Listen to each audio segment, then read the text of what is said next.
కి సదా జయం జయం జయం సదా జయం జయం జయం. నమస్కారం. సహకార ధర్మపీఠం సహకార వార్తలు చదువుతున్నది అనుముల వెంకటరమణ. సహకార రంగంలో కేంద్ర ప్రభుత్వం 152 సంస్కరణలు. కేంద్ర ప్రభుత్వం సహకార మంత్రిత్వ శాఖ ఏర్పాటు చేసిన తర్వాత ఇప్పటి వరకు 152 సంస్కరణలు కార్యక్రమాలు అమలు చేసినట్లు కేంద్ర హోం మరియు సహకార శాఖ మంత్రి అమిత్ షా తెలిపారు. ప్రధాన అంశాలు: దేశంలో 38,138 కొత్త ప్రాథమిక వ్యవసాయ పరపతి సంఘాలు ప్యాక్స్, పాడి మత్స్య సహకార సంఘాలు నమోదు అయ్యాయి. ప్యాక్స్లను కంప్యూటీకరణ చేసి డిజిటల్ సేవలు అందుబాటులోకి తీసుకువచ్చారు.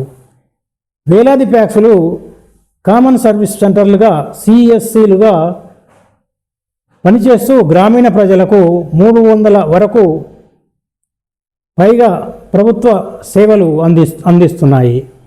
సహకార గోదాముల నిర్మాణం, సహకార బ్యాంకుల బలోపేతం, పన్ను రాయితీలు, చక్కెర మిల్లులకు మద్దతు వంటి అనేక చర్యలు చేపట్టారు. భారతీయ బీజ్ సహకారీ సమితి నాణ్యమైన విత్తనాల ఉత్పత్తిని పెంచగా నేషనల్ కోఆపరేటివ్ ఎక్స్పోర్ట్ లిమిటెడ్ 38 దేశాలకు వ్యవసాయ ఉత్పత్తులను ఎగుమతి చేసింది. రాబోయే 5 ఏళ్లలో దేశంలోని అన్ని పంచాయతీల్లో బహుళ ప్రయోజక ప్యాక్స్లు, పాడి మత్స్య సహకార సంఘాలను ఏర్పాటు చేయాలని కేంద్రం లక్ష్యంగా పెట్టుకుంది.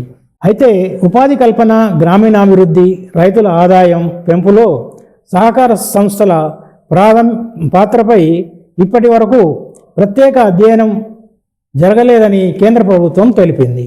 జాతీయ సహకార విధానం 2025 లక్ష్యం దేశ ఆర్థిక వ్యవస్థలో సహకార రంగం వాటాను 3 రెట్లు పెంచడం అని మంత్రి వెల్లడించారు. నమస్కారం.